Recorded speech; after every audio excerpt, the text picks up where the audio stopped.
desconcierto, tensión, miedo, aunque también fascinación, lujuria y amor. Emociones contrarias que no tienen sino más que relación cuando se dice que del amor al odio hay solo un paso, y que, de cierta manera,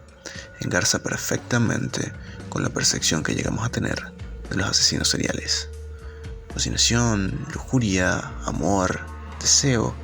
estos son los factores de los que hablaremos hoy, porque el mes lo anuncia pertinente y además Netflix dice su parte en ponernos la serie y el asesino serial con el que sobradamente formular lo que terminaremos hablando, de un tal Jeffrey Dahmer y de unas cuantas personas que, por razones varias, terminan enalteciendo la imagen de este señor macabro. Así es, esto es Excultural y hoy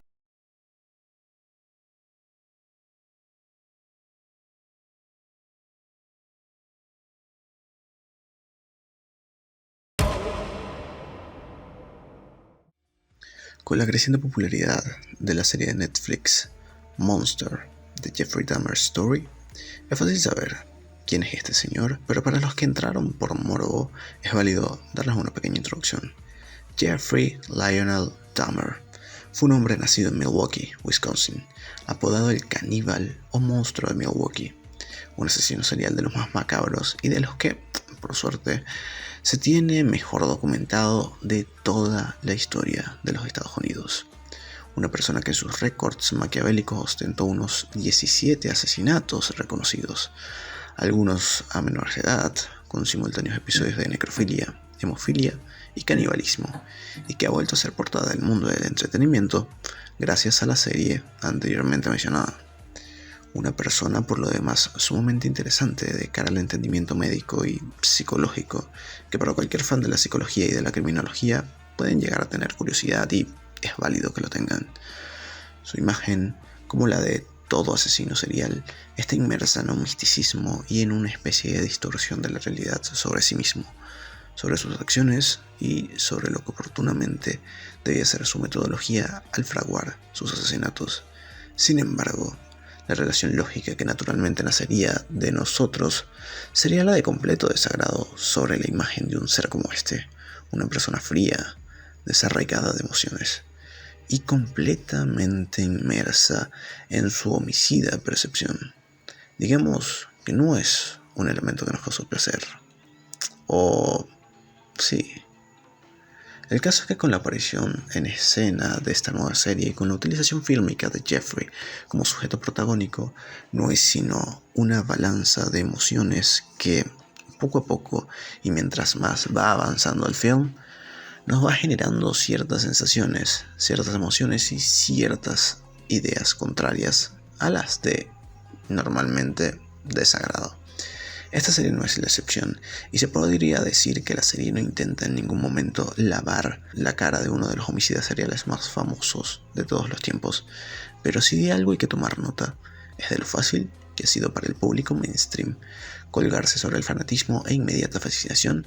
por la imagen de este personaje, que creado o no, converge en la historia y además es parte de nuestra realidad, aunque ya no se encuentre presente entre nosotros. Solo entrar en TikTok es suficiente para verificar que es real el fanatismo y exaltación de la figura de Dahmer, de una u otra manera y de formas diversas, que por lo demás también ha llegado a suceder cuando un asesino serial entra y destaca en Hollywood o en algún producto del mainstream audiovisual. Pasó con Hannibal Lecter, pasó con Aileen Wuornos, pero si nos ponemos a colocar paso a paso lo más lógico, es claro que no parece muy racional tener apetencia por este tipo de personajes del culto más desviado de la sociedad y que además genere tanta movilización por su persona y su historia de vida. Muchos son los que preguntan o incluso afirman que somos una sociedad enferma por esta misma razón, que la realización del morbo ha ganado la ética y que estos personajes, cuando salen a la luz, se vuelven un boom mediático a la par que estético, dejando en claro que estamos podridos como sociedad. Pero hay que ser sensatos, sentarnos un momento y hacernos unas cuantas preguntas. Pero entre estas, ¿somos todos unos enfermos del morbo o lo buscamos continuamente?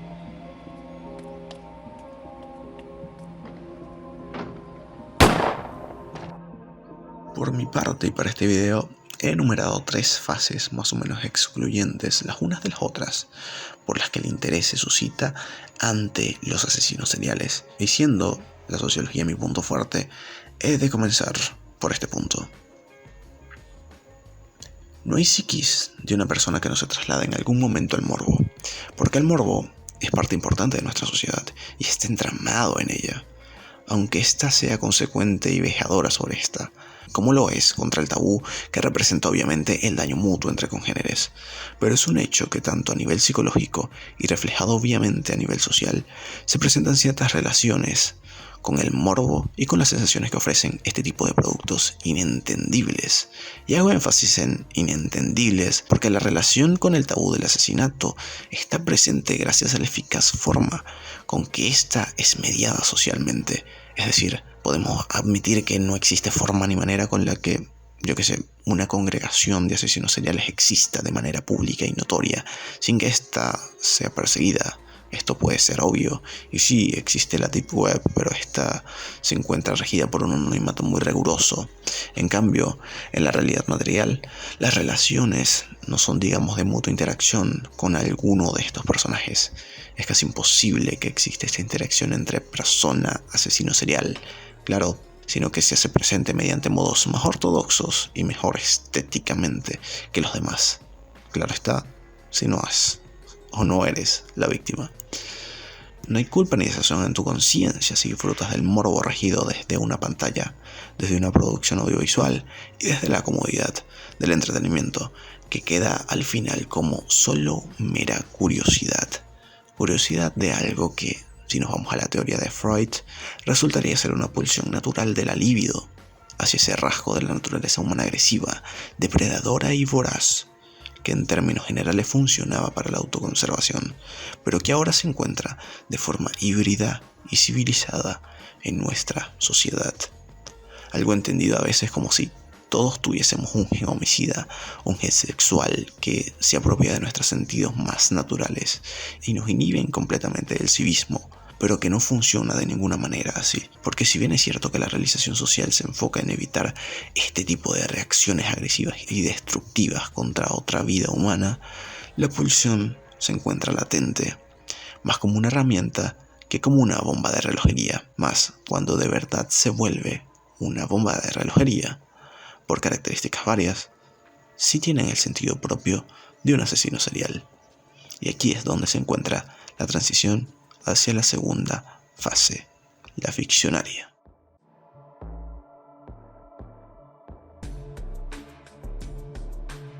Como bien dijimos, la dirección de la naturaleza es clara y la biología nos ha dotado de hormonas que nos facilitan el placer carnal de la violencia, pero su uso ciertamente es muy limitado. No es posible llevarlo a cabo degradando de manera desmesurada nuestro civismo. La barrera psicológica del contexto social lo impide, pero no impide que otros medios hagan su abstracción. Pues como reacción divergente, la pulsión de los elementos naturales se desplaza a la ficción, ya sea la ensoñación, la mística, la lectura, los medios visuales y auditivos, pasando por la radio, la televisión y por supuesto la pantalla grande. Tal como en Monster, de Jeffrey Dahmer Story, la representación de su historia y de sus sucesos más carnales, desde su percepción hasta la de los implicados, se vuelve un medio, o más bien el medio de disuasión de pulsiones sensibles al morbo. Pero si nos damos cuenta, la realización de esta u otras series de la misma índole corren por la seguridad del mero entretenimiento, mostrando lo que para el entretenimiento es la regla, embelleciendo y dando las características que para dentro de la estética del entretenimiento son funcionales.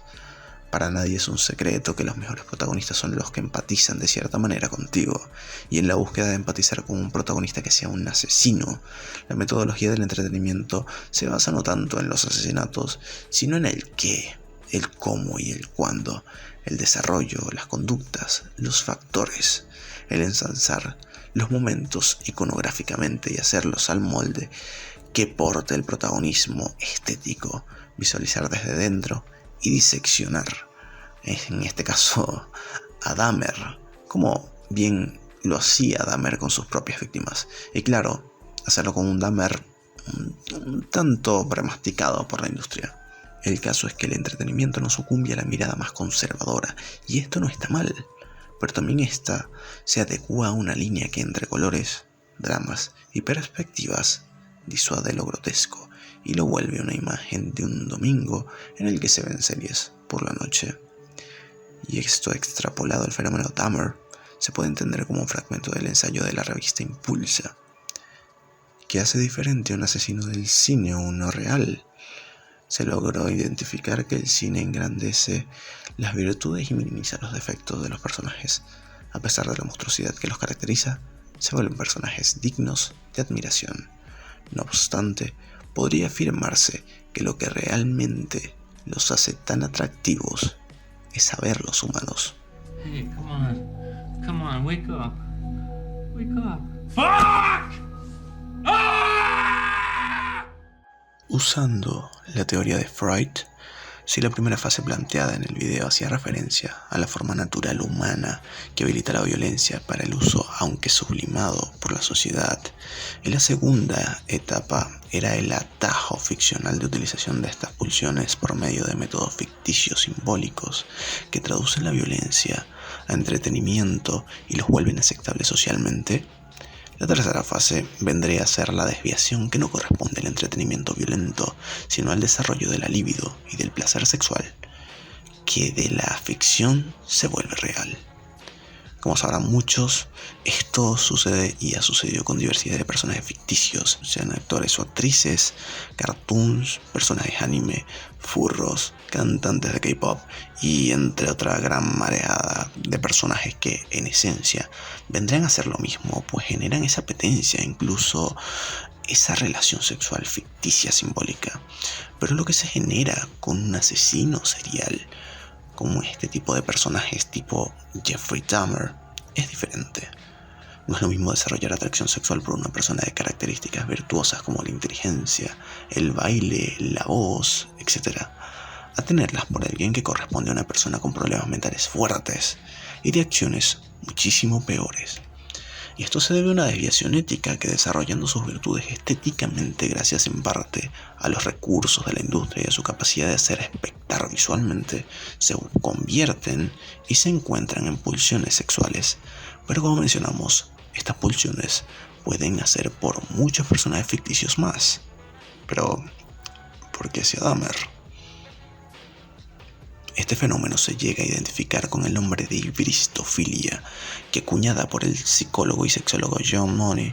se trata de la tendencia a sentir atracción por personas que han cometido algún tipo de crimen, delito, tienen propensión a hacerlo o suelen estar al margen de la ley.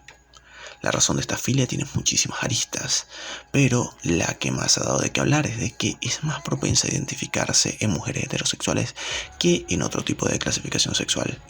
Y esto tiene también sus razones que por tiempo dejaremos fuera del video, pero si desean saberlo, déjenlo en los comentarios. El caso es que palabras más, palabras menos, el fenómeno Dahmer, como el Lecter, atrae población con este tipo de gustos que no se entienden para un público mainstream, pero que por valor estético siguen su cauce, porque sí, alivianados con el esteticismo occidental estigmatizado del hombre blanco, la biografía de Dahmer no solo queda como la de un asesino virtuoso e interesante, sino que lo hace parte de una emocionabilidad más arraigada, la belleza, y de la belleza nace la sexualidad, y ya ahí pues es claro que tocando otras hormonas se puede intensificar hasta llegar a la hibristofilia, volver a Dahmer algo parecido a un sex symbol, y a los que la siguen una población que hace ruido por su gusto y apetencia sexual versátil hacia los personajes violentos. También hay que tener en cuenta que la condición de hibristofilia aún es muy sensible a interpretaciones, por lo difícil que es de encasillar, pero es claro que para este caso, en donde la cinematografía dentro de la serie brindó a la interpretación de Jeffrey Dahmer un carácter del que sentirse atraído según cierto tipo de tendencias, como el maltrato o el abuso emocional, el reflejo queda sobre un acontecimiento violento que es muy laxo, aunque no nauseabundo, pero que dentro de una cultura global de entretenimiento se encuentra en el mercado de la sexualización. Entonces, ¿te gusta Jeffrey Dahmer? ¿Solo su interpretación por parte de Evan Peters en la serie antes mencionada? ¿O te gusta algo de su tipo de metodología homicida? O tal vez solo quieres comprar sus lentes por mero morbo. Lo importante es saber que lo mediático se va pronto, y Jeffrey Dahmer está siendo un sujeto mediático, pero hay que ver si las manos ensangrentadas quedan solo en la pantalla y no fuera de ella. ¿Quieren ver El Exorcista?